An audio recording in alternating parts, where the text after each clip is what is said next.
Hello, everyone. It's a delight to have you on yet another episode of the Poems I Love.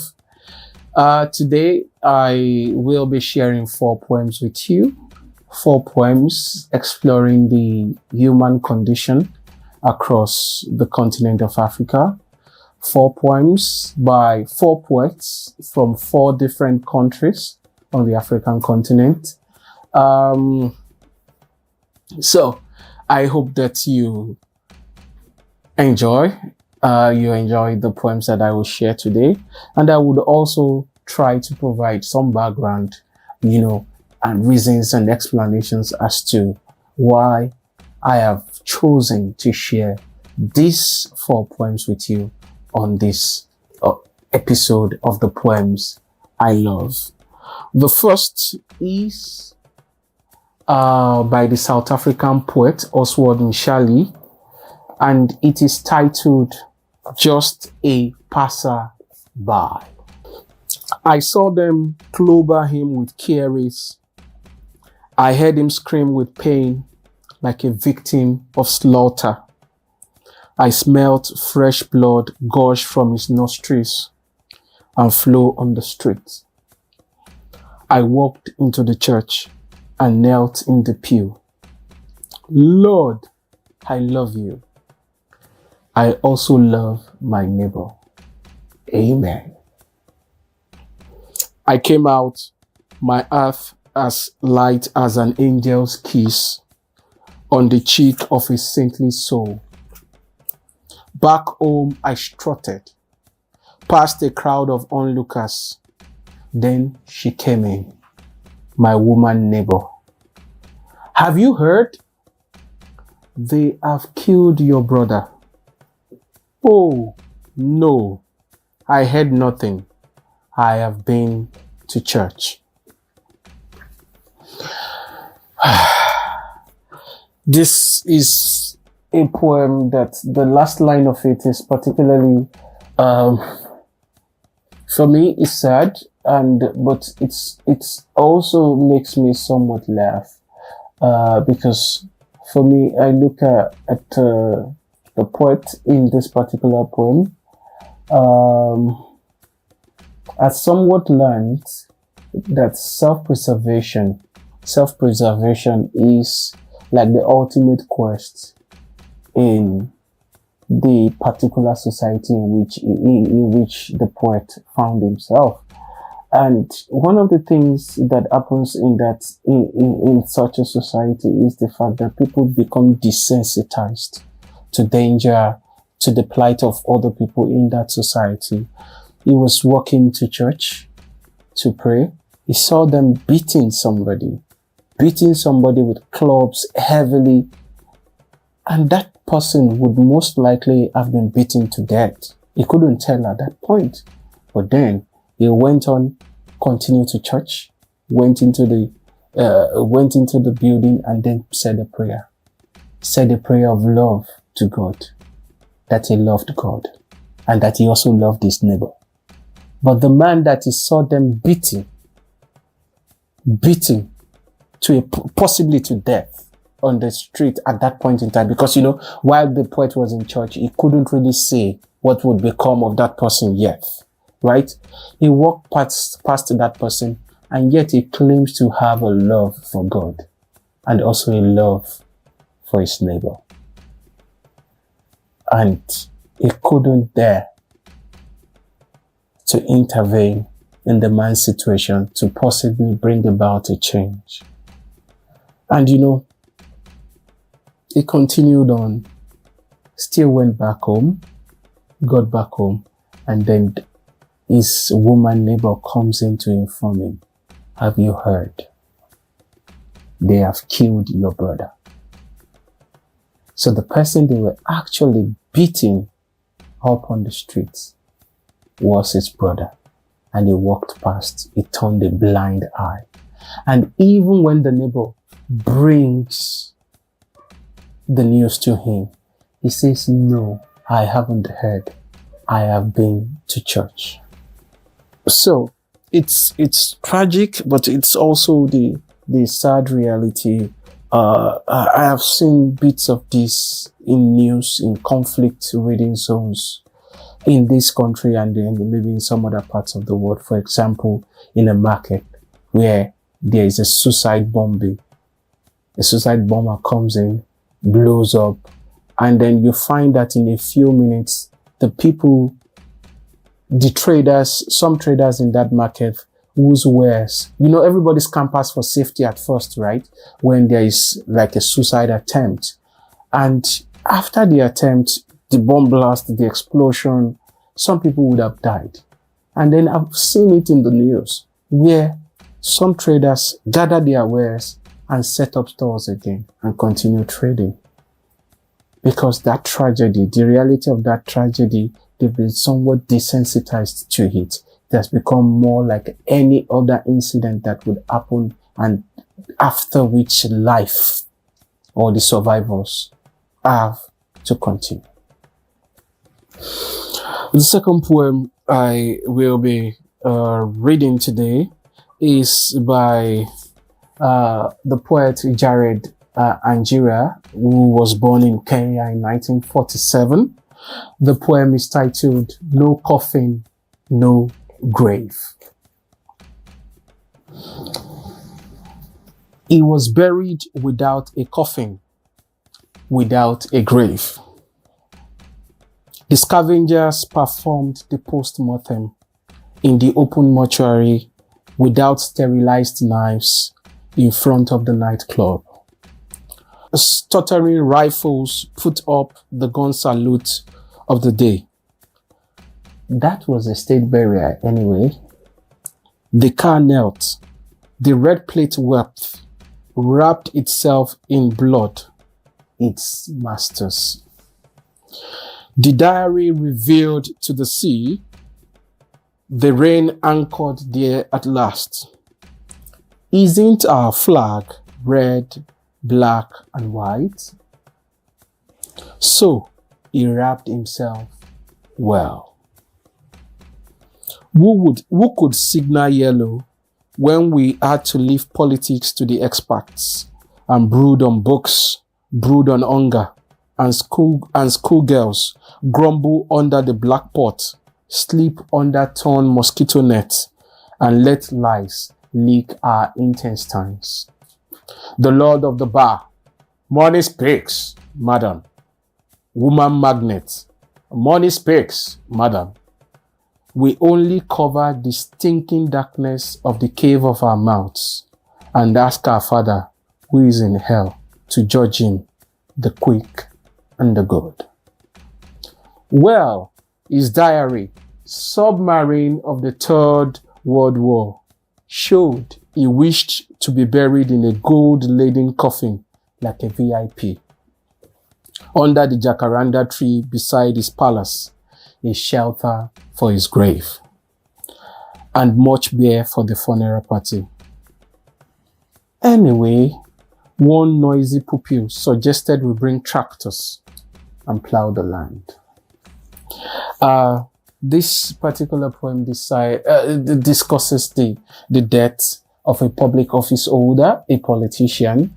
The politician died in a car crash, and somehow, after the death of the politician, there was heavy rainfall, and the rainfall, washed from the scene of the accident, washed up his diary towards the sea.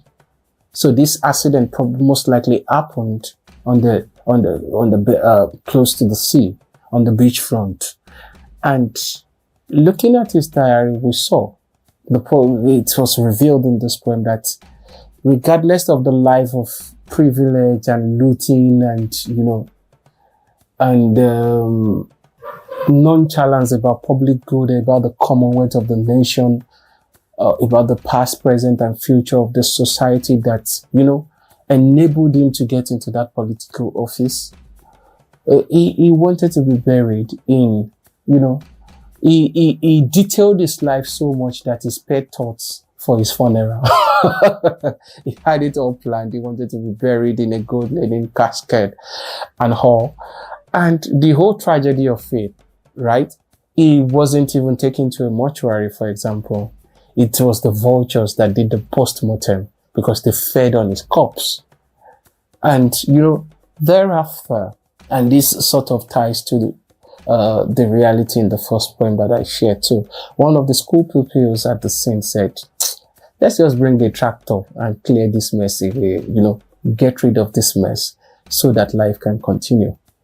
And what a sad end.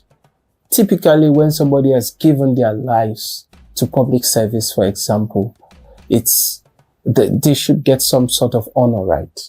But it's also what our people, the Yorubas say, for example, when they try to tell us the difference between Oshelu ati Ojelu, the one that serves the common good and the ones that feeds off the commonwealth of the nation. And sadly, that is part of the reality for the political class, across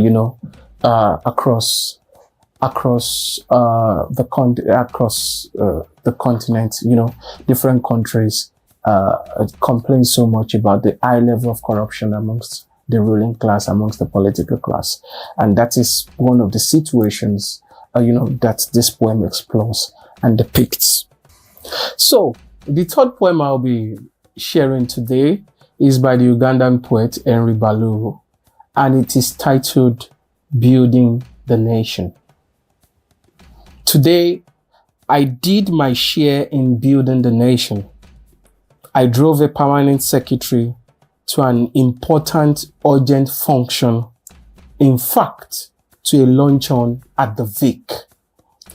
The menu reflected its importance. Cold bell beer with small talk. Then fried chicken with niceties. Wine to fill the hollowness of the laughs. Ice cream to cover the stereotype jokes. Coffee to keep the PS awake on the return journey. I drove the permanent secretary back. He yawned many times in the back of the car. Then, to keep awake, he suddenly asked, "Did you have any lunch, friend?" I replied, looking straight ahead and secretly smiling at his belated concern, that I had not, but was slimming. Upon which he said with a seriousness that amused more than annoyed me, "Nwanchi, I too had none. I attended to matters of state, highly delicate diplomatic duties, And friend, it goes against my grain, causes me stomach ulcers and wind." He continued, yawning again. The pains we suffer in building the nation. So the PS had ulcers too? My ulcers, I think, are equally painful. Only they are caused by hunger, not sumptuous lunches. So, two nation builders arrived home this evening with terrible stomach pains, the result of building the nation different ways. Now, the 3 poems I've shared so far today were poems that, some of the earliest poems that were on the reading lists for me when I was in secondary school. And I cannot say for sure right now whether they were prescribed for just my set, or because, at that point, what pupils, secondary school pupils in my time typically did was you would read the prescribed texts, for example, for the sets before yours, right? And then you would also read what is prescribed for your own studies at that particular point in time. So this was part of the curriculum, or it could have been for the part of the previous curriculum. But anyway, we were introduced to these poems back in secondary school. And, you know, at that point, I was not so concerned about understanding the social significance, the social import that these poems had. At that point, we read it and we just wanted, typically we were not studying the poems so much for understanding. We were studying them for examinations. And in the years after that, I have revisited these poems so many times because the reality, the social reality, the economic reality in the country that I live, which is Nigeria, and I can bet in a lot of other countries on the African continent, it seems as though that these poems were written just today. The theme, they explore, the way it is explored is still as relevant now as it were in the years that these poems were written, that these poems were published. And that's perhaps what makes this tragic for me, right? Because it is as though some people would say that, oh, you take one step forward and you take 10 steps backwards. But looking at the experiences that these poets have depicted in these poems, one can even argue that it is not even as if that there is no evidence that any step forward was taken at all. Anyway, I would not want to bother you with so much sad stories exploring the human condition in our beloved country and then on our beloved continent. I would want to close this episode of, the poems I love with a somewhat less heavy or less burdensome poem by the Nigerian poet Ogaga, Ifowodo, and it is titled, God Punish You, Lord Lugard. The traffic warden's white and yellow sleeve stopped our transport. A Lagos minibus bought from one of the rust heaps of Europe. Part of the great scheme to gain reprieve for the city's long-suffering commuters. A horde of beggars swarmed the bus. He beat all to the vantage position in front of the open door. He had good manners, and what he lacked, such as the Queen's English, he faced with uncommon calm and courage. Blind and battered, with a withered left arm, not for him, the plain and unlearned. Help me for chop, abeg. God go bless you. Some flourish or polish, he thought, would persuade far more than suffering's worst gown. And so he said, good day, brothers and sisters. Have mercy on me. Please have sympathy. Allah's peace for you. In the bus now, silence and private wars between pause and charity. Have your brother, have sympathy on me. The conductor, scorning all etiquette, laughed loud, pitying country, not beggar, and swore, God punish you, Lord Lugard. Now you bring this English. Come, Nigeria. The white and yellow arm beckoned the bus. A wild fury of horns startled it past, ferrying us beyond claims of charity and of Lugard's shadow in the black smoke. So, this particular poem, I like it because it is set in the city of Lagos, right? And Lagos is the city of dreams. It's a fast-paced, Lagos, the fast-paced cosmopolis, where lots of music. Lagos is the stuff of legends, the stuff of so many urban legends, of so many myths. It is said that Oweko Ekolongwe, Lagos money lives and dies in Lagos. It's the commercial capital of our country, Nigeria. But up till, and I can bet that even up till present times, this kind of scenes and scenario that the poet depicted here, it's something that any commuter, any road user in Lagos can still experience and relate to. So you have a traffic warden who, for example, at a traffic stop, flags down every vehicle and everybody stops. And in the process of waiting for the next instruction from the traffic warden, people who hawk their wares would come to you trying to make a sale. Beggars will come, ask for alms and all. And this particular beggar comes, struggles with English, comes with a withered left arm, and then tries to make, get some money out of the commuters. And in that process, we saw the humor.